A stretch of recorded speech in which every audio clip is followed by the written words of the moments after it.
Boa noite, pessoal, tudo bem? Espero que estejam todos bem. Nós somos alunos da Anhanguera, do curso de Direito do sexto semestre, professor Kenny. Hoje nós estamos aqui para tratar sobre dois artigos que é muito importante, estamos vivendo isso ainda em tempos atuais.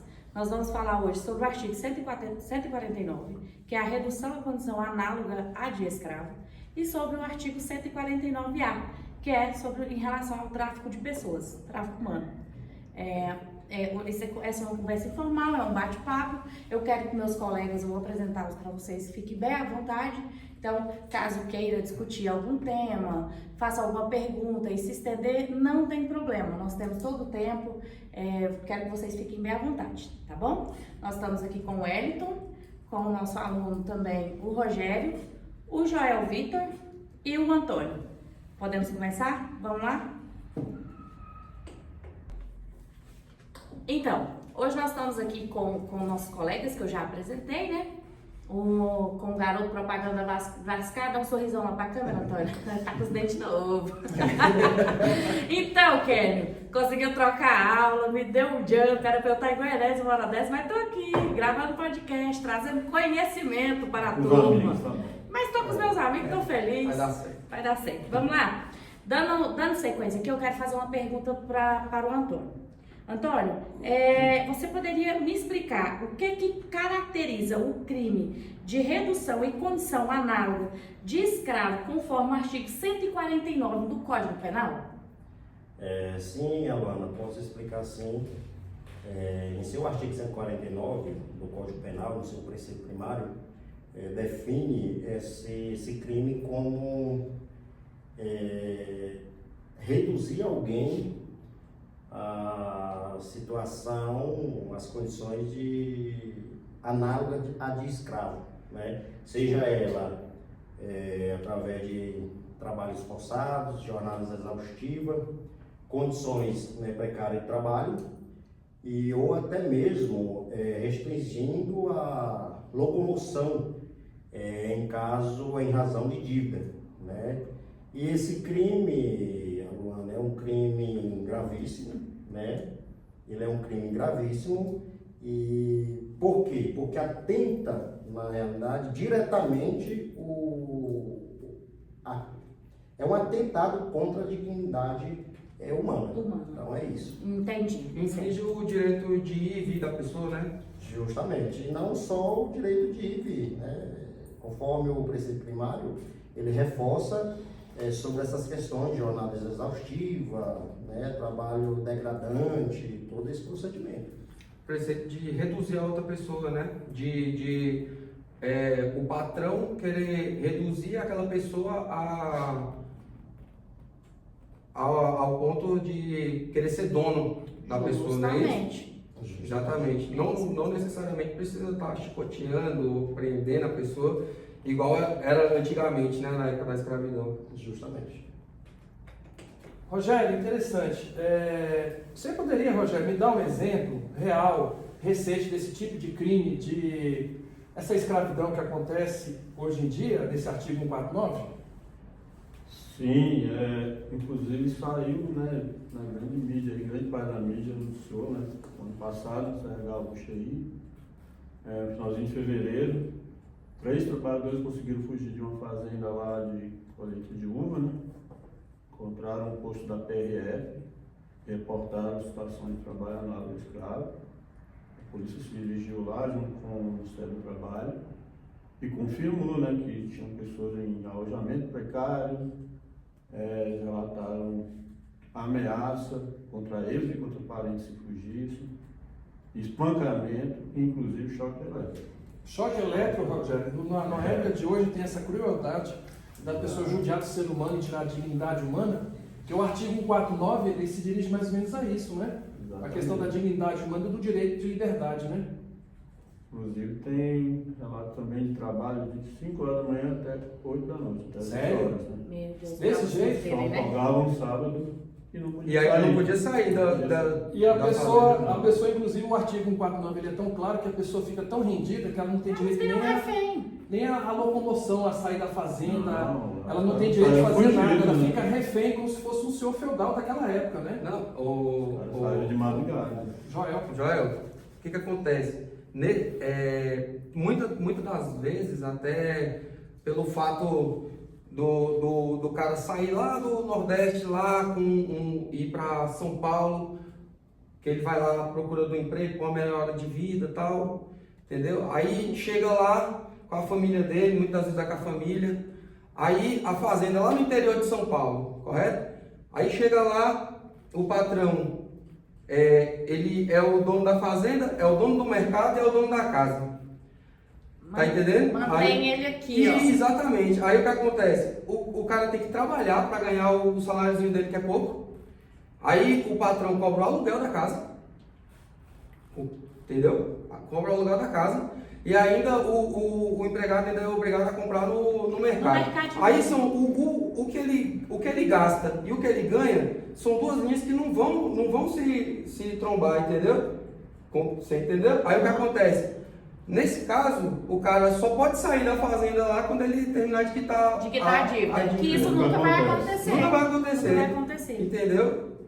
Quer dizer, em pleno século XXI, a gente enfrentar situações desse tipo é de envergonhar o ser humano, né? Porque ele tira a dignidade da pessoa e a pessoa fica restrita, fica refém, como se fosse uma propriedade do outro ser. É complicado isso. Dando sequência aqui, eu gostaria que você respondesse para mim agora a questão do seguinte: como que o judiciário brasileiro está lidando com isso? Quais as punições que a gente pode mencionar aqui, até mesmo para esclarecer para quem está assistindo esse podcast? Às vezes está assistindo ali, acende aquela lanterninha, tem tal pessoa que faz isso com tal funcionário, eu não acho isso legal. Então, assim, para dar um norte para esse pessoal que está nos assistindo. Tá, as penas para esse crime, Luana, de 2 a 8 anos de prisão, tá? De reclusão e multa. Certo. Entendeu? E Entendi. multa. E ainda, além disso, ainda tem as penas correspondentes, por exemplo, se a pessoa lá foi torturada, se a pessoa apanhou. Que isso acontece muito. Exatamente. A gente Então, sabe. assim, 2 anos, de 2 a 8 anos de reclusão, mais multa. Certo. Entendeu? Entendi. Além disso, entendeu? Ele pode responder por outros crimes também. E entendeu? vale ressaltar também, Wellington, a questão você mencionou aí sobre as condições também, né? As torturas. Sim. Pessoal, tortura psicológica também entra, tá? Sim, Tortura sim. psicológica é o mais, eu acho que é um dos mais citados também. Porque é aquela questão que a gente falou anteriormente. O chefe lá, o dono da fazenda, ele tem a fazenda, ele cede o trabalho, mas o trabalhador tem que pagar o aluguel para ele e tem que comprar no mercadinho dele. Agora, ainda tem mais, sabe o que acontece? Se esse crime for contra criança, se tiver criança lá no meio, Certo. ela ainda é aumentada de metade. Não é até a metade, é de metade. Entendi. Entendeu? Entendi. Ela é aumentada. Ou seja, só um exemplo. Se Você for pegou 8 anos, é 8 mais 4. Exatamente, por aí. A coisa se torna mais grave, né? Claro, óbvio. Envolve criança, aí a coisa fica realmente... E é tão comum, né, E outra gente? coisa, É tão comum aumentada também, se for crime de preconceito. Tipo assim, se for o patrão... Se fizer descrição da cor, da religião, raça, da religião, exatamente. O artista É aumentada fala também. sobre isso também. Exatamente. Entendi. E tem outra forma também, que a emenda constitucional número 81 de 2014 ainda apertou mais a punição, entendeu? Desse crime, porque agora o que diz lá, né? Assim, a grosso modo, para você entender, as propriedades que tiver esse tipo de crime lá, entendeu? Tanto de serviço análogo à escravidão, né? A de escravo. Exatamente. E também se a pessoa estiver plantando plantas tipo, se estiver plantando maconha, vamos dizer, se estiver plantando maconha lá, aí o que acontece? Qualquer um desses crimes, a pessoa ainda que é o dono da fazenda, ou da chácara, ou o que seja, ou até da residência que for, né? Porque tem gente que ainda planta No fundo de casa. Ou pode ser às vezes também porque esse crime não é só para quem mora lá no meio do mato, não. Tá? Não é Ele é aplicável em qualquer... Não, tem... lá em São Paulo, isso é verdade. Tem espaços lá onde tem as costureiras. Sei. Tá entendendo? Que aonde as costureiras costuram ali, elas passam ali mais de 16 horas ali costurando. E ali mesmo é onde elas param ali um pouquinho, dormem uma horinha, voltam. Entendeu? Teve Aí o que acontece? inclusive... Só para você entender, se a polícia chega lá, o dono do imóvel vai perder o imóvel também. Entendi. Independente, né? Isso, a expropriação da fazenda da propriedade. Exatamente, porque a emenda 81 ainda prevê isso. Então, assim, Entendi. é o que o judiciário está fazendo para apertar cada vez mais. Exatamente, punir mais severamente também quem faz esse tipo de crime. Sei. Entendi. Até virou meme, assim, é uma situação bem séria, bem complicada de se tratar. A gente acha que não existe, mas existe demais. Recentemente teve um caso que estourou aqui no entorno de Brasília, né, no Distrito Federal. Mas virou meme a questão dos menininhos da Shein, que as crianças da Shein, que fazem as roupas, aí o pessoal viralizou isso na internet porque foi descoberto também essa questão. Não, na China isso aí Só que lá também são outras leis. Outras leis. Mas enfim, vamos dar sequência aqui, porque agora a gente já vai partir para o artigo 149A, né? Que fala sobre o tráfico de pessoas. E eu vou direcionar uma pergunta aqui para o meu colega Joel. Mas fique, como eu disse, fiquem à vontade para poder responder também, para falar, porque isso daqui é um bate-papo. Beleza? Então vamos lá. Joel, você sabe me dizer o que é o crime do tráfico de pessoas? O que você consegue me falar sobre esse crime? Pegando o tópico aqui do exemplo que o professor passou pra gente, o trato do crime de tráfico de pessoas que ocorre quando alguém é recrutado, transportado, transferido, alojado, acolhido por fim de exploração sexual, trabalho forçado ou até mesmo remoção de órgãos e crime. É um crime de violação dos direitos humanos, ou seja, hoje em dia a gente já escutou várias situações que a Polícia Rodoviária Federal parou caminhões carregando pessoas em situações de indigna. Nós já tivemos situações de sequestro de criança que a pessoa utiliza para vender, para inclusive matar a criança e tirar os seus órgãos, que é o tráfico de órgãos. A gente também tem situações adversas que acontecem até nos dias de hoje, onde entra um trabalho escravo, e aonde essas pessoas são transportadas contra a tua vontade. Ou seja, na maioria dos casos acontece um sequestro, e essa pessoa ela é sequestrada, ela é vendida para um outro país, no caso a Tailândia, os países asiáticos, é o que mais acontece de comprar essas moças, né? Essas moças são sequestradas no Brasil, ou até mesmo elas são iludidas com falsas promessas de riqueza, e elas vão para o trabalho sexual lá nesses países internacionais. E uma das coisas que a gente fica muito triste também é a questão do sequestro de criança, a questão da doação, a exploração, a doação ilegal, né, que diz no dia de hoje. Então seria mais ou menos isso. O tema ele é longo, a pena ela é uma pena que ela pode ser aumentada até um terço da sua metade. Geralmente ela é feita, a pena geralmente é reclusão de 4 a 8 anos, podendo ser aumentada dependendo da situação do crime. Posso abrir uma adendo na sua ideia aí? Você sabia que nesse caso só é crime se a pessoa for contra a vontade dela? Interessante isso aí que você colocou. Isso, porque, por exemplo, porque antigamente não, na verdade, antigamente não. No caso dessa lei, se a pessoa, por exemplo, se for para tráfico de... Antigamente, na verdade, esse crime, ele era só para questões sexuais, entendeu? Sim. E hoje foi mudado. A exploração sexual, né? Exatamente. Aí o que acontece? Hoje, se, por exemplo, eu quiser ir, por exemplo, eu quero... eu recebi uma proposta de emprego sexual, tipo, eu sou garoto de programa e eu quero ir. Eu quero ser traficado, sacou? Entendi. Aí, você quer ser usado. Exatamente. Então, Ele gosta de ser usado.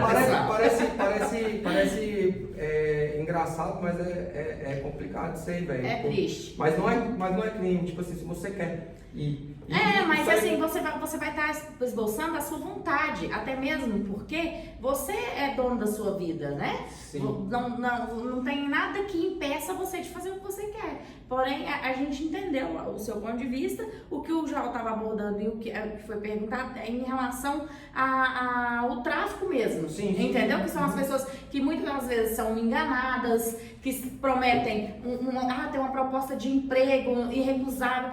Gente, ainda existe muito isso. Isso não é brincadeira. E nisso engloba tanta coisa. Engloba o tráfico de drogas, tráfico de armas, tráfico de órgãos.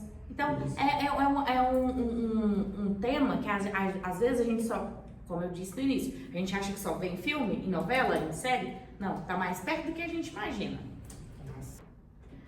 Vamos lá, pessoal, ainda voltamos agora, nós estávamos conversando aqui nos bastidores, eu achei interessante pedir para o Antônio dar uma seguradinha para a gente comentar isso enquanto grava, porque são assuntos de extrema importância. Então a gente vai dar sequência agora, ainda no artigo 149A. Aluna Ana, eu quero fazer uma pergunta ao Rogério. Sim. Sobre o artigo 149A. Né, quais são, Rogério, as penas previstas, né, para o tráfico de pessoas no Brasil e o que diferencia, né, esse crime com os outros semelhantes? Você poderia passar para a gente? E aí, Rogério, você responde ou você passa? Dobra e passa para frente ou você responde? Respondo sim. Inclusive, assim, na minha opinião, é até branda a pena pelo sofrimento que é imposto às pessoas, né? Sim. Que são vítimas desse crime, né? Mas é 4 a 8 anos a previsão e multa, né? Sendo que tem algumas ocasiões de pena que é, no caso de ser um funcionário público ou alguém a pretexto de exercer uma função pública. Se for contra criança, adolescente, idoso ou pessoa deficiente, e se o agente usar de alguma Hierarquia. forma que ele tenha domínio sobre aquela pessoa. Sim. Tipo uma questão de hierarquia. Se for um pai, se for um tio, se for uma pessoa que a vítima é dependente economicamente Do seio familiar, né? ou subordinado Digamos assim. hierárquico, alguma coisa que faz com que a gente tenha exerça influência sobre aquela pessoa, né? Então esse agravamento aí leva a pena de 1/3 até a metade.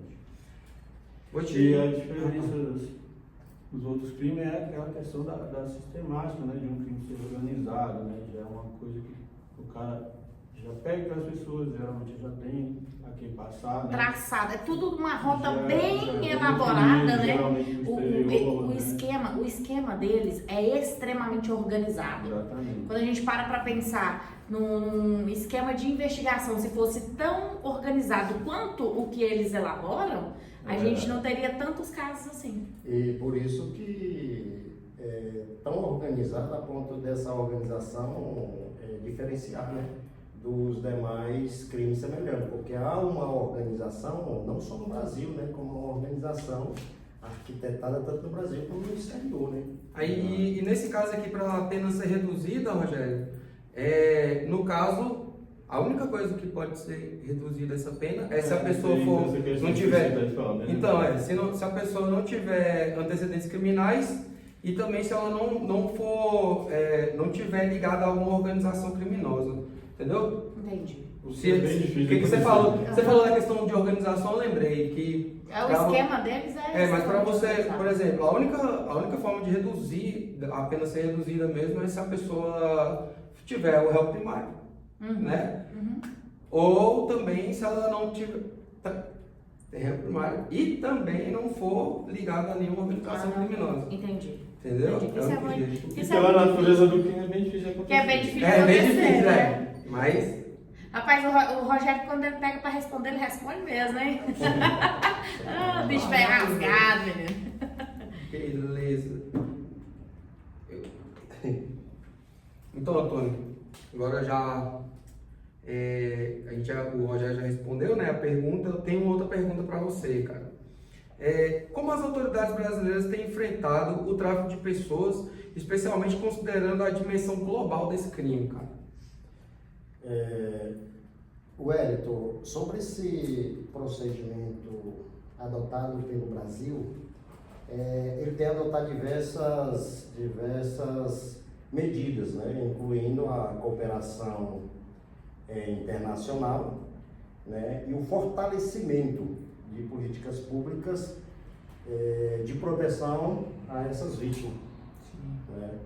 A criação também de comissões especiais e o aumento de campanhas de conscientização também tem sido estratégico, favorável, né, porque temos que realmente combater, né, esse tipo de crime com rigor, beleza? Esse crime também a pessoa tem que ter a noção que tem que denunciar, tem que fazer a denúncia desse crime para que seja promovida o processo legal para punir essas pessoas e intimidar as pessoas de escravizar as pessoas ou sequestro. Até porque, né, Joel, esse crime aí quem faz escondido, né? Faz escondido. Faz escondido. Esse E eles já- fazem na e aí- intenção de não serem descobertos. Exatamente. Geralmente Eles são vão prender as pessoas lá. Então, assim, se você como vizinho que desconfia que ali tem uma costureira ali, São indústrias, fábricas, pessoas Sim. que têm dinheiro e têm poder para fazer isso. Exatamente. Aí você desconfiou, faz uma denúncia. Tá bom? Mais alguém quer fazer mais alguma pergunta? Alguma observação? Então, pessoal, Não, nós vamos encerrar o nosso bate-papo aqui, até mesmo para não ficar tão longo. Creio eu que todos nós vamos sair daqui com uma compreensão, uma perspectiva totalmente diferente sobre os artigos 149 e 149A. Muito obrigada, tá, por estar com a gente, por ter disponibilizado o tempo e paciência. E não se esqueçam, viu? Paciência, né? Tem que ter muita paciência. E não se esqueçam, ó, qualquer coisa, fiquem alerta, ligadinhos. Qualquer suspeita, diz que Diz que segue. Segue. Diz que segue. Porque de desgraça já basta esse podcast. Vamos todo mundo para a praia de alimentação tomar o show, porque hoje é por conta do Kenny, viu?